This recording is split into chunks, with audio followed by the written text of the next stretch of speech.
மேரேஜ்க்கு அப்புறம் இல்லை குழந்தை பிறந்ததுக்கப்புறம் உங்களோட கெரியரில் கேப் ஆயிடுச்சு அண்ட் நீங்கள் வந்து இப்போது கெரியரை ரீஸ்டார்ட் பண்ணணும் அப்படின்னு நினைக்கிறீங்க.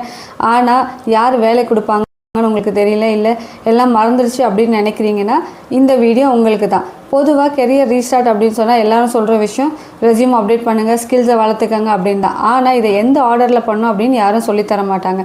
ஸோ இந்த வீடியோவில் நம்ம என்ன பண்ண போகிறோம்னா கிரவுண்ட் லெவலில் இருந்து ஸ்டெப் பை ஸ்டெப் நீங்கள் உங்களுடைய கெரியர் ரீஸ்டார்ட் பண்ண என்னென்ன ப்ராசஸ் ஃபாலோ பண்ணணும் அப்படின்றத இந்த வீடியோவில் இன் டீட்டெயிலாக பார்க்க போகிறோம். அதனால் வீடியோவை ஸ்கிப் பண்ணாமல் கடைசி வரைக்கும் பாருங்கள். அண்ட் வாங்க இப்போ வீடியோக்குள்ளே போகலாம். ஸ்டெப் 1, ரெஸ்யூம் ஓப்பன் பண்ணாதீங்க.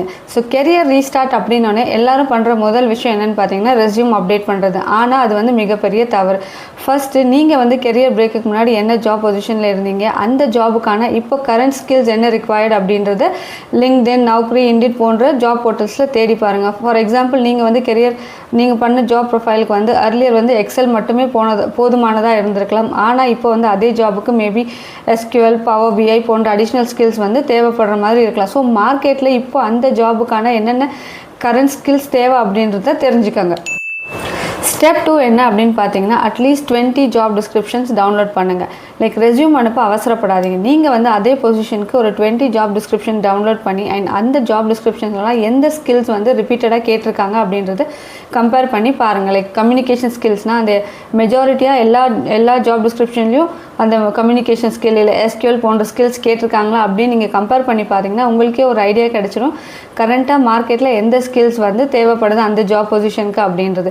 அப்போது நீங்கள் வந்து அந்த ஸ்கில்லை வந்து சும்மா கெஸ் பண்ணி கற்றுக்க வேண்டிய அவசியம் கிடையாது. உங்களுக்கே தெரியும் மார்க்கெட்டில் இந்த ஸ்கில் தான் ரொம்ப அவசியமானதாக இருக்குது அப்படின்னு சொல்லி நீங்கள் வந்து அந்த ஸ்கில்லை கற்றுக்க முடியும்.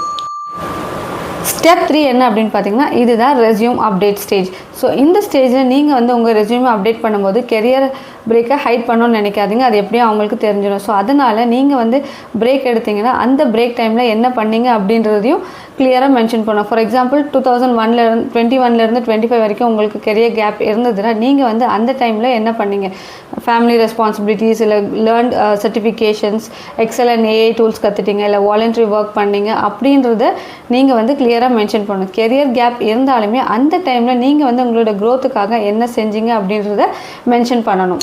ஸ்டெப் 4 என்ன அப்படின்னு பார்த்தீங்கன்னா அதே டெசிக்னேஷனுக்கு அப்ளை பண்ணாதீங்க. நீங்கள் வந்து கெரியர் பிரேக் எடுக்கிறதுக்கு முன்னாடி ஒரு சீனியர் எக்ஸிக்யூட்டிவ் லெவலில் இருந்திருந்தீங்கன்னா இப்போது அதே பொசிஷனுக்கு அப்ளை பண்ணி ரிஜெக்ட் ஆகிறதுக்கு பதிலாக நீங்கள் வந்து ஜூனியர் எக்ஸிக்யூட்டிவ், ஜூனியர் அசிஸ்டன்ட் இல்லை அசிஸ்டன்ட் ரோல், கான்ட்ராக்ட் ரோல் அந்த மாதிரி பொசிஷன்ஸ்க்கு அப்ளை பண்ணி அதுக்கப்புறம் 1 year எக்ஸ்பீரியன்ஸ் கிடைச்சதுக்கப்புறம் நீங்கள் வந்து சீனியர் பொசிஷன்ஸ்க்கு போகலாம். ஃபஸ்ட்டு வந்து மார்க்கெட்டுக்குள்ளே என்ட்ரு ஆகிறது தான் முக்கியம். ஸ்டெப் 5 என்ன அப்படின்னு பார்த்தீங்கன்னா MNCs மட்டும் டார்கெட் பண்ணாதீங்க. நீங்கள் வந்து உங்களுடைய கரியரை ரீஸ்டார்ட்